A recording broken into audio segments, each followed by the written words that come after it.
America is home to 33 million small businesses, the beating heart of communities across the country. And proof that the American dream is still alive. This is a show about those dreamers and doers and the communities they serve. Their real life stories. Their struggles and successes. Their grit, determination, and passion. And the people who fight to keep their American dream alive. I'm Alfredo Ortiz. I'm Elaine Parker.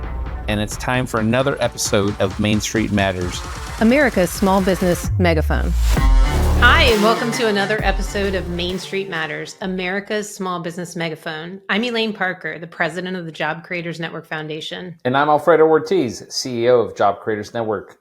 Please subscribe to the show at salempodcastnetwork.com or wherever you get your podcasts from.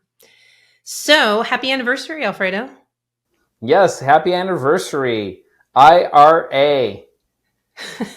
We are celebrating the anniversary of the IRA, according to the Biden administration. It's called the Inflation Reduction Act. But you have another name for it. I would have brought a cake for it, but I couldn't afford it. Right. You have another name for it that I kind of chuckled at. What was it called?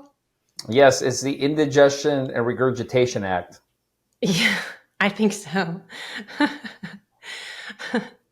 I laugh every time he gets close to the microphone and he goes, "That's Bidenomics." Yeah, I'm telling you, he is one creepy dude. It's working. Unfortunately, the American public doesn't see it actually working in reality, right? Because food prices are up, almost 20%. Core inflation is up 14%. They love spinning this thing from the White House, about how inflation is the rate of increase is falling, and so that's Bidenomics working. When in reality, first of all, we should be talking about price levels. Price levels are at pretty much almost historic highs. Gasoline from the day Biden took office, for example, is up 60. Actually, it's now more than 60%.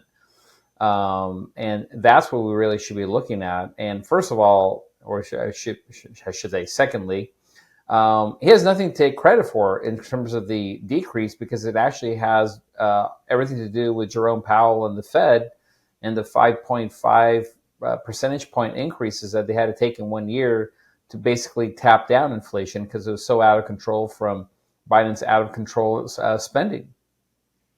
Yeah, explain the price levels, because I think you made a great point earlier when we were talking before we came on the show about helping people understand that we're kind of lapping a higher, what that year over year number means. We're only going back 12 months. And we kind of have a new normal, like we're here. This is the new bar. Yeah, that's exactly right. I mean, and that's why I keep talking about price levels. Price levels are what we really should be looking at, not necessarily the percentage rate of increase of inflation, because, the average American doesn't pay their bills with percentages. They actually pay it with dollars. And the reality is that because wages aren't keeping up with the rate of inflation. And I have to tell you, I mean, Biden has to be getting 5 Pinocchios every single time he opens his mouth when he says that wages are outpacing inflation. On what planet is that happening? Because it sure isn't on our planet, and it's not in our country. I mean, he's more concerned, about spending money for green energy than making sure that the average American has enough green to pay for energy. Yeah. And of course we heard him, basically admit that it wasn't about reducing inflation. It was really about investing in green energy and continuing the war on our oil industry and causing the price of gas to go up. I mean, he admitted, I want to stop drilling everywhere. I want to stop it all. And so, Bidenomics is more that euphemism for cronyism and picking winners and losers. And it's kind of what happened under the Obama-Biden administration. We had Solyndra and all the investments in green energy, and they got all these billions and billions of dollars. And what happened to Solyndra? Yeah, it didn't do too well. And taxpayers picked up the bill for that as well. And so, look, I mean, We just have a policy that continues, to damage the U.S. economy, has completely put us at a disadvantage vis-a-vis, our international competitors, Russia, China, et cetera. And, now we are basically, again, net importers when we were under the Trump administration, net exporters of energy. And so, and I like saying every single time we talk about this, we talk about this topic, there's a very easy solution, which unfortunately this president and this administration will never do, which is, to basically drill, baby, drill. We got to get the spigots back and running on domestic energy production. And they try to pretend and say that it's really our domestic energy producers that are just refusing to produce that. But when you look at behind the scenes, it's because they have permitting issues. They have, basically banks, they have told the banks effectively not to lend to this industry. And so they are freezing this industry completely because they want prices to go high, right? They eventually want to eliminate all fossil fuels and have us all, I guess it's more like the Flintstones eventually, because that's where they're taking us. They're taking us to prehistoric levels. And in fact, even before maybe man discovered fire, because that's pretty much what they're trying to eliminate. Exactly. I'm just chuckling at the Flintstones thought. I think that's when Biden was born, though. Exactly. I mean, I'm an all of the above girl. Like, I think we should have, we should focus on conservation and ensuring that our planet is clean and that, the air is clean and the water we drink is clean. But if we don't do it through the free market, and that means getting the technology better, but all the while still making, gas and oil affordable, then you're just picking winners and losers. And he even said the other day that they're going to pay people. We're going to pay people to retrofit their homes and make them more energy efficient. At what point does he think we're going to run out of money? I mean, he's just spending our money on paying us to retrofit our own homes. And it's not going to work. I mean, if we make ourselves weaker economically, then we're in a very bad predicament. And that's where we're headed by all of this focus on just green. And like I said, all of the above is fine with me, but you can't pick winners and losers along the way. And what they're doing now is they're picking the winners with the Cylindras, and the losers are the oil companies. Yeah, I mean, it isn't all of the above strategy that we have to employ. I always scratch my head with these, these zealots that are focused on green energy and electric vehicles and stuff. Where do they think electricity comes from? Where do they think it's actually produced? I mean, I'm sorry, but frankly, they're morons. I mean, they're absolute morons to think that we don't, like, somehow doing electric vehicles is going to eliminate fossil fuels. I mean, we don't have enough sun and enough wind being generated to produce all the electricity that's going to be required to replace all of our fossil fuels. It's just impossible. I can't wait to fly in a plane that's battery powered. I mean, forget it. I mean, good luck. I mean, I'm not going to get on that plane. And imagine, our military in electric tanks right in the middle of the battlefield. I mean, what are they going to do? Stop and charge up in the middle of war? I mean, it's just absolutely ridiculous to think this. And, and the worst part about it is that the battery cells, which are used in a lot of these electric cars that are required, and that Biden's going to basically require 70% of the American public to own in like 5 years, they come from China.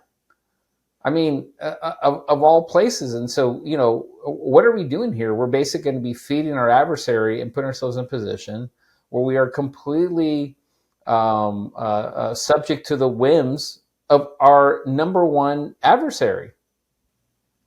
Yeah, we certainly found out how scary it was. I think it was an eye-opener for Americans during the pandemic when they found out that China produced a lot of our generic medicines and antibiotics. I think that was a big eye-opener for a lot of people. And so to find out that our entire fleet of automobiles will be, dependent on the batteries coming out of and the ingredients coming out of China to make these batteries. It doesn't make any sense, and they're not thinking through the practicality of the moving all of our automobiles and everything towards EVs and things like that, because the power grid can't sustain it. And yes, what do the power stations run on? I mean, it doesn't make any sense. Yeah, I just don't really get it.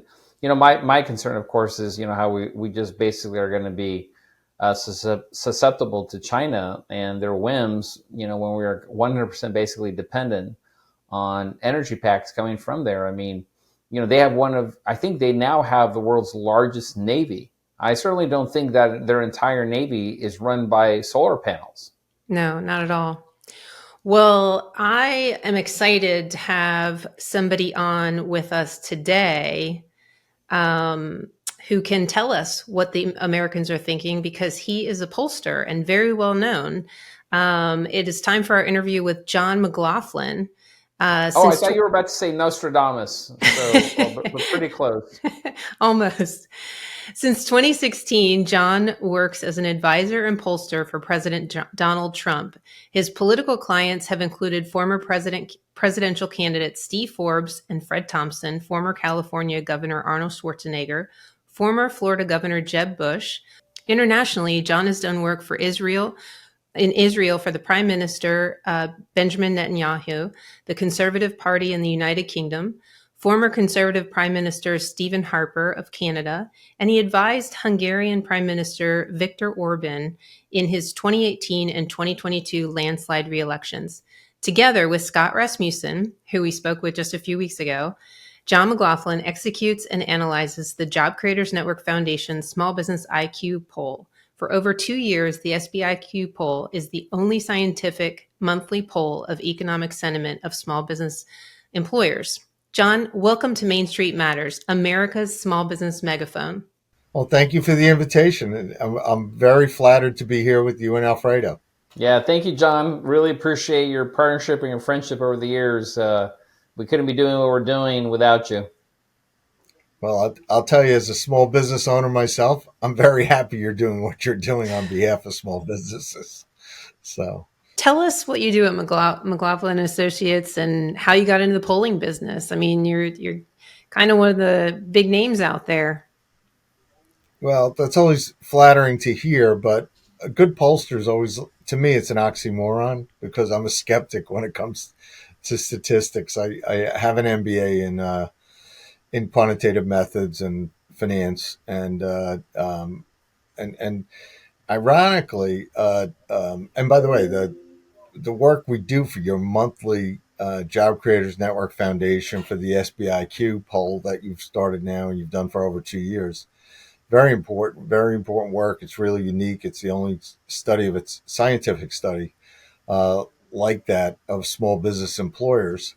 So I'm proud to be part of that. But I've been polling for over 40 years now, and I got involved in it because my politics was my hobby, and I always intended to be in a career in finance.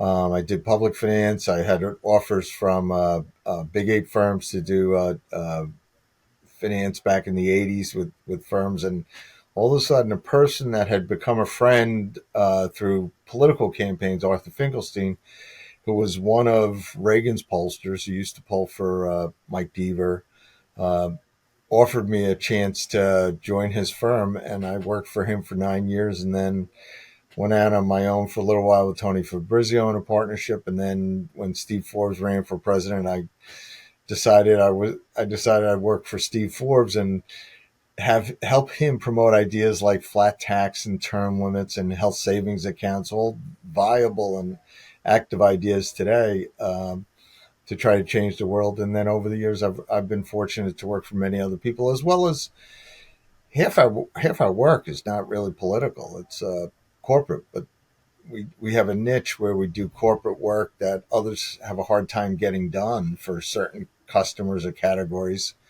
The political work's tougher because you have to get 51% for the client to be happy. my corporate clients, if they increase market share by 1%, they're thrilled. So so it's a very interesting work, and it's important these days because information is a resource, and the more information we provide to our clients like yourself, the better off people are, because with that knowledge, they tend to succeed.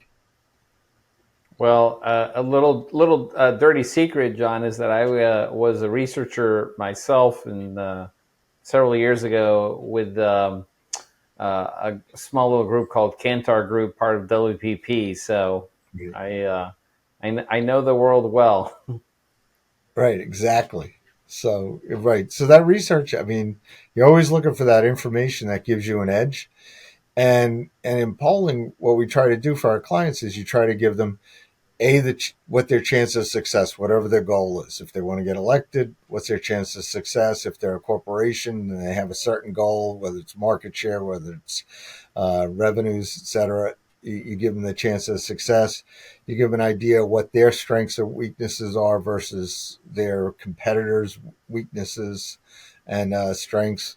You get an idea of what the important segments are. If they're a political client, they want to know what the voter segments are, how to build that winning coalition.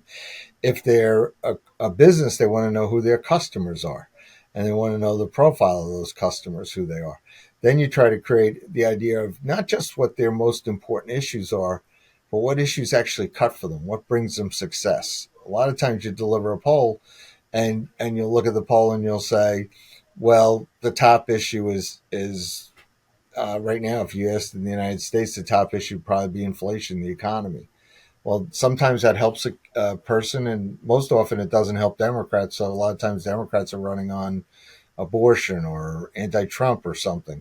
Right. But right now, the inflation issue is dominating and helping the Republicans economically. The growth is a concern, immigration is a concern. There's other serious concerns, and we put out a monthly national poll where 7 out of 10 Americans say the country's on the wrong track. 61% say the economy's getting worse.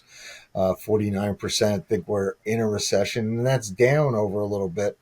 But those are voters, and so from there, you see where people get. The other things you see in benefit in a survey is where do people get their information, and then you set up metrics to track progress. So in a campaign, I often say there's 5 resources in the campaign: the candidate, there's the organization, not just the number of people, but the quality of people. There's certainly money, whatever they raise, that's a resource, and there's time, and that's something everybody has equal, and however you use time best is the best way to achieve your goal. But the 5th resource is information.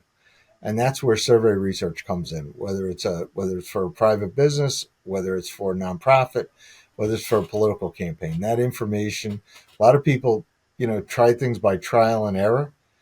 It's very expensive, and you can fail.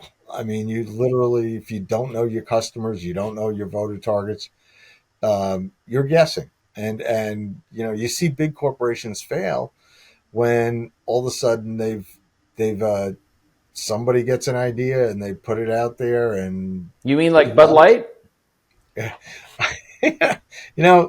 That's a classic case right now, and it's cost them billions of dollars. And They're down $35 billion in market cap.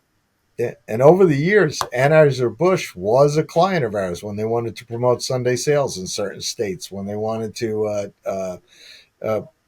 they had dealings with state governments as far as regulations goes on hours, not just the Sunday sales. But they didn't call after this one, but they didn't know their customer, and it's painful. And you look what's going on now, and that's why it's like I'm in a business where I see the corporate world and businesses, and I get monthly we get a ton of information from the SBIQ, from the Job Creators Network Foundation. That scientific poll now has a real history to it. And every month you have valuable information in there, not just for policymakers, but for small businesses if they go to look at it.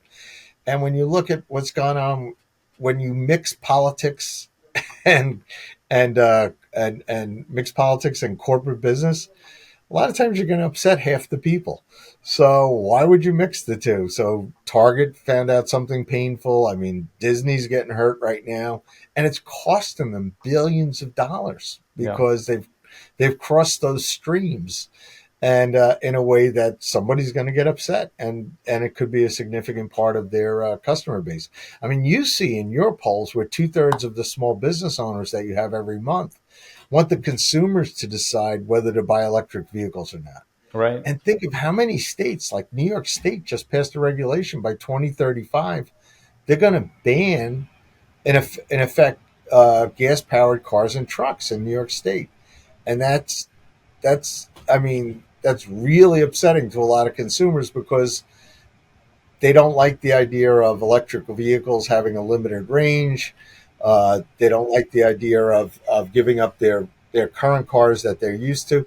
But the other part, too, is you now have all these stories popping up where lithium batteries are causing fires and that are really dangerous in high-density areas, whether it's a bicycle or whether it's a car.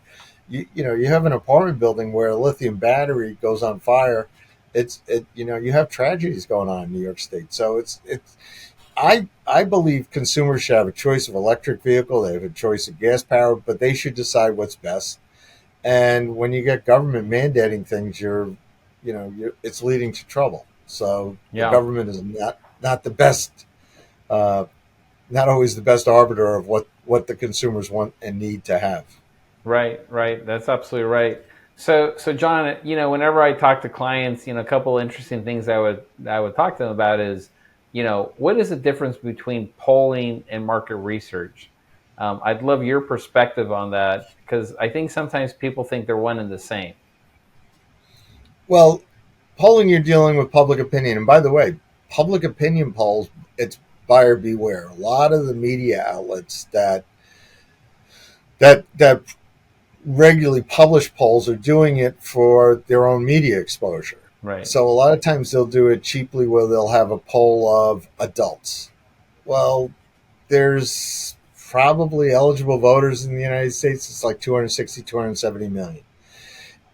Of the number of eligible adults who vote, and when you go back to, say, 2012, it was 130 million.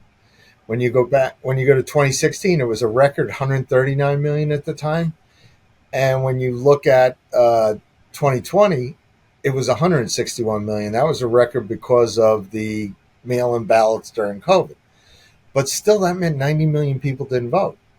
So, and it's fluid. Sometimes people vote, sometimes they don't. But it's been going up. But a poll of likely voters is harder to do because you got to screen for the likely voters. Oftentimes, you have to use a list of eligible voters. And so it's more expensive to do. It's more time consuming, but it's more accurate. It's only the right way to do it. How do you reach them? What you'll do is most often it's by cell phone. Okay. And you'll give them, and you're trying to keep somebody on the phone, on a cell phone. First of all, you got to get them. It used to be like 1 out of every 12 contacts, you would get an interview done for a scientific poll.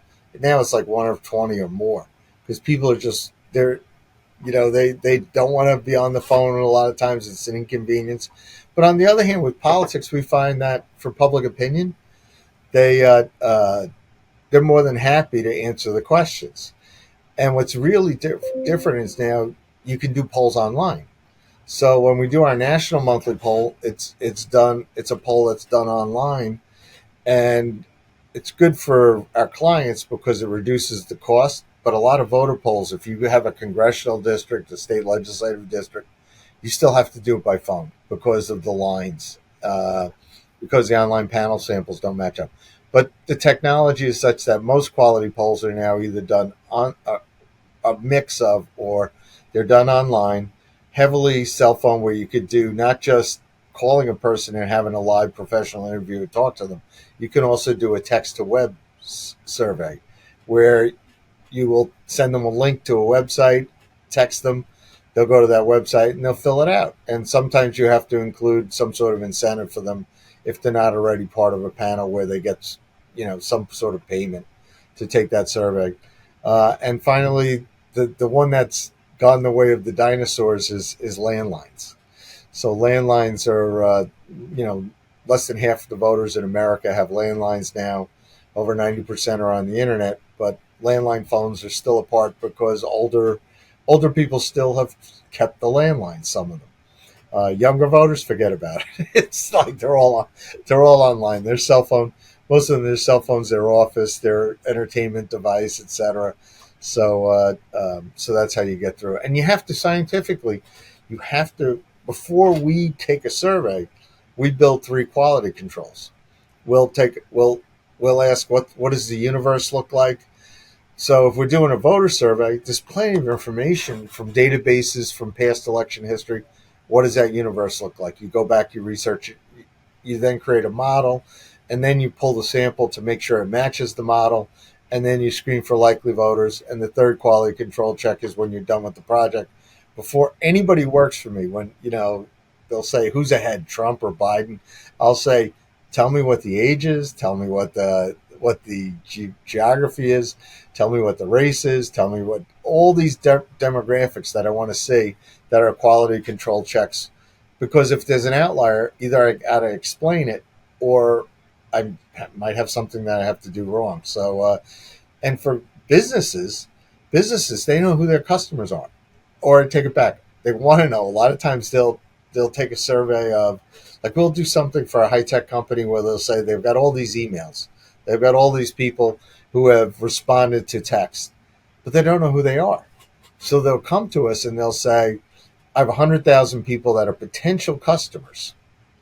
And then they'll say, I don't know anything about them. All I have is their emails and their cell phones. And we'll structure a survey to say, this is who your market is, this is who they are, and this is how to get them to buy your product. Where we'll ask questions that will say, what's their interest in their product? And, are they interested? Or are they a potential buyer? So, or purchaser of services. A lot of times they're high-tech services where they want that software. So we do highly specialized surveys that are, a lot of times, a big market research firm won't take the time to do or doesn't care about, and we'll do that niche survey for that business, and then see what we could do to get them more business so they succeed. No, that's great. John, without divulging any client information or names and stuff like that, can you walk me through, like, in your opinion, probably the one biggest aha piece of research that you've done where, the client or the expectation going in was completely different than what came out and made a massive difference really to your client? Well, I do have some stories like that. Well, and this is a political one, but for the Tories in England, they were they were trying to find a new leader to challenge Tony Blair at the time, and their system was such that the parliamentary caucus would vote up 2 people out of like 5 people to go into a primary. They'd never had a primary before. So we had to work with them to develop. The client was Ian Duncan Smith, and we had to work with him to his campaign to build the first ever primary voter list in Britain, because this was something new that they were going to do. And then we took a survey of the primary voters, which were the eligible primary voters, were paid up party members to the Conservative Party in Britain. And the reason they asked us to do it, because in the United States, we're used to doing primary polls. So after it was over, one of the members of Parliament who was supporting him calls me up and he says, well, Ian won, because the ironic part was no one thought he could win except the voters. The old Thatcherites were all on board with him because he was their kind of conservative. So this member of Parliament calls up and says, well, how much money did you make? And I said, well, you paid me for the poll. You know exactly what we made. So he said, no. He said, the odds makers all had us losing, and your poll came back and said we beat Ken Clark 60-40. So we all went down to Ladsbrook and placed bets. And I said, you can bet on? I didn't realize in England they take bets on everything. Oh, that's hilarious. So they all made money. So it's like there's things like that, and then there's other corporate clients where I did work for Smithfield before they were bought, where Smithfield, they were trying to move hog farms into Iowa, and they needed state legislation to do that. And at the time, Joe Luder was the head of Smithfield, and I said to him, I said, why do you want to, they wanted to take a survey in Iowa to see what public's opinion support. I said, well, why do you want to move? And he says, the honest answer. I said, yes, sometimes honesty is great. People like that. And he said the transportation costs. We said we have all these farms in North Carolina and other places in the country, and we have to get the corn, the soybean, and the corn shipped to where the farms are. So we'd rather do it in Iowa to reduce the transportation costs because they're buyers like McDonald's and McDonald's and I'm trying to think of some of their other big clients. They dictate the price to them, so they don't have much room for their margins. So they wanted to reduce transportation costs. And I said, that's really good. And he said, why? I said, because corn is motherhood and apple pie in Iowa. I mean, if this means that Iowa will sell more corn, there'll be a lot of happy Iowans on their farms that they will be growing more corn and soybean to feed Smithfield hogs. And that's exactly what happened. It was very, very popular for them. They got public opinion support, and they were able to expand their operations in Iowa. But it was the intersection of, good agriculture goals on behalf of the client and on behalf of their customers. So it was a win all the way around.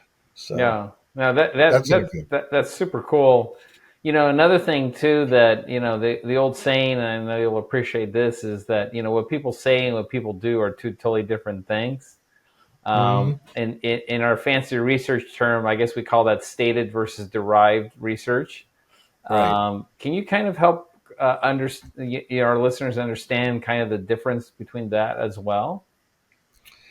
A lot of times when you're doing not just quantitative research but qualitative research, you've got to read through uh, what people say versus what they really mean a lot of times. Right. Where you'll do focus groups and you'll watch their body language, et cetera, and you'll watch how the way they're saying things and get some sense. And now you do them online as well as in person, and you get some sense of, do they really mean what they say? And so, for example, anytime you play a negative ad, like we'll test ads for campaigns or something with information on behalf of the client where that it could be categorized as negative, people always tell you they hate negative ads. But if the information in the ad is true and it's well done, and sometimes, a lot of times, if it's done with humor, people absorb that information and it changes their votes. So, or it changes their perceptions. So even though people will tell you they hate negative ads, they absorb, if it's a good information ad, they'll absorb that information and it could change public opinions. That a lot of times it'll change votes, or patterns of behavior, etc. But that's precisely why you do that kind of information work. And a lot of times you can take a 30-second ad, 15-second ad, you can throw it out on the internet, test it, get opinions back right away. And before you decide to make a big investment in promoting it on social media or promoting it in broadcast media, which is very expensive, that small investment can help save you money or actually make sure you maximize your investment. So, John, have you tested with voters what Bidenomics means to them? talk to me next week. we have a new national survey going out in the field. I'll let you know. But right now, it's all the polls where Joe Biden in our last national survey at the end of July had a 56 job disapproval. But there's been polls where it's 70 when it's specifically on economics, and those are published polls. So he doesn't have a good job rating when it comes to inflation, economics, economic growth, taxes. So and that's why he's on. I don't know why they're risking Bidenomics as a name, but Hoovernomics. It's not exactly Reaganomics, that's for sure. Hoovernomics. Increased regulations, increased taxes, increased debt, more inflation, a lower standard of living. The definition of Bidenomics can be very, I would think, could be very different than what we've seen with, Reaganomics or even Trump, his tax cut plan. And granted, I'm partisan, so I'll be a full disclosure. I mean, the Trump tax cuts worked to the point where they can't repeal them. I mean, it would be really bad for the economy if they repealed it. Right. And you have in your agenda for small businesses, the idea of, keeping rates as low as possible so that, businesses can profit and grow. So, so I would think that, and that's another point is your agenda for small businesses, whether it's healthcare costs, whether it's economic growth, whether it's keeping taxes low, whether it's regulations. I mean, that's an extremely popular agenda that the vast majority of voters, whether they're Republicans, Democrats, or Independents, they support it. You have 70 to 80% support for all the planks in your plan for small businesses, and policymakers should like it, should want to do it. So I was thrilled, John, when those results came back on each one of those 8 points. I mean, when do you see 70, 80% ranges on 8 different policy points? I mean, that's just incredible. I was thrilled. you don't, and if President Biden decided to endorse that and enact that policy, then maybe you'd get a good reaction to Bidenomics. But that's a big if right now. Yeah. I mean, seriously. I mean, you don't see 70-80% for across the board support for that kind of policy. But you've researched it. I often tell people that, I deal in polling, so I deal in substance abuse. You deal in substance. You've got policy experts that say this is a good thing. These policies would really work. They would grow. They would help small businesses. They would help grow the economy. And what could be better at a time when you've still got a majority of voters in the small business index poll saying that they're concerned about they might have to close their businesses. Yeah. So it's down from the height of the pandemic, et cetera, or the aftermath of the pandemic, but it's still too high. Still too high. What I really like about what we did there, John, and I think you can probably appreciate this, is but the what I call the packaging of the 8 points, right? Sometimes, what we don't do well as conservatives is market our policies. I have this nice analogy to a Diet Coke can, for example, and I call it, the back of the can and the front of the can marketing. And as conservatives, we love trying to market the back of a can. And if you've ever read the back of a Diet Coke can, you would never market the ingredients of a Diet Coke can, right? And a good marketer just markets the front of the can and the vision. We're so bad at that, and I think that's what I'm really proud about our American Small Business Prosperity Plan, that it does just that. I think it markets a vision with great substance behind it, but like any like a Diet Coke. I mean, people can like how it tastes, but they don't need to hear what it's made of. Right, and by the way, that's the unique part, because a lot of times over the last 40 years, I used to apply business techniques to campaigns for politics, and a lot of times people in politics, they could never run a business, as you see, but their campaigns. That's why most political campaigns fail, and small business owners have to succeed every day. I mean, literally, you have to. You're either going to pay your bills or not pay your bills, and so the idea of marketing, sure, you can run a campaign like marketing. It's like, but ultimately, the truth or the veracity of your business proves out. I mean, if you run a restaurant, people like to come in and eat your food and like your service, you're going to succeed. And if a political campaign, if the people like it and they like what they hear, they like the policies, and you've done a good job. If you're an incumbent, you've done a good job. you'll get reelected. So it's a lot of it's more common sense, and the worst part is in politics. There's always a corruption element because you have power over people, and that's the scary. To me, that's the scariest part in politics today is the corruption element, and we're looking at the investigations of what's going on with Joe Biden and the weaponization of the Justice Department, and it's not just the FBI people worried about the IRS. You worry about that too. So it's 80,000 new IRS agents. What are they going to do with them? Some of them are armed. Well, John, thank you so much for joining us today. I love your insight. I learned actually a lot more about your business too. So that was interesting. I didn't know you did so much work for corporate clients. But I'm so glad we had the opportunity to talk to you and have you on Main Street Matters, America's Small Business Megaphone, and also talk about the SBIQ, which you have done a fantastic job for us and provided much needed data, scientific data on what the small business community is feeling and thinking on a monthly basis. And I think that's important for the American public as well as our lawmakers to understand. Right. Well, thank you. It's been an honor and privilege to work with you. And I love to see job creators succeed because that means small businesses in America will succeed. And that helps me too. So Thanks a ton, John. Thanks so much. And for those of you watching and listening, please subscribe to the show at salempodcastnetwork.com or wherever you get your podcast from.